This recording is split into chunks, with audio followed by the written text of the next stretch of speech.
Okay, in close, the dark coloured stuff is seaweed and or seagrass. They are a different type of plant that does grow in the ocean, seaweed and seagrass. In the middle, that turquoise colour is basically the colour of the water, that same white sand that we saw just on the point. At the bottom there, sunlight goes through, reflects off that white sand and gives us the colour of the water, that nice turquoise colour.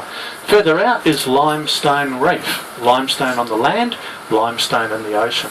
Now growing on that limestone reef is some genuine hard corals. Rottnest has some of the most subtly growing coral in the world. Now it's not a coral reef as such, not like the Ningaloo Reef or the Great Barrier Reef. It's a limestone reef with patches of coral growing on top of it. Now that little string of boys going out there is taking people out to a patch of Porcellapora coral that's described as a cauliflower coral, and it's a pink coral. So just patches of coral growing on that.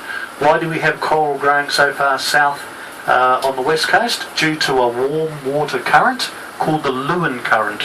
Brings water from as far north as Indonesia. Talking about some of the prettiest coastline, these little rock pools through here, and you can see we actually have quite a strong southerly wind today. Even with that southerly wind, you can see protected by those limestone reefs are these very nice rock pools. And being in the middle of a sanctuary zone, lots and lots of fish to have a look at, with the occasional patch of coral. We do have some of that seaweed and seagrass does get washed up, particularly with the bigger swells in the winter time. That'll all disappear in summer.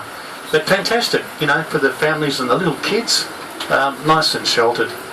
The only problem with Little Salmon Bay there is, it lives up to its name, it's very little, isn't it?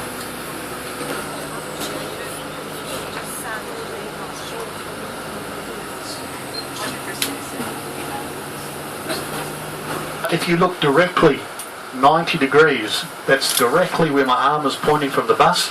The furthest most limestone rock there, looks like almost a little island out there. Sitting on top of that is a wooden volcano. Can you see that? Right, that's actually a bird's nest. And what kind of bird builds a nest like that? An osprey. People call them sea eagles, they're not. They're more accurately described as a fishhawk. I'll just pass some pictures around.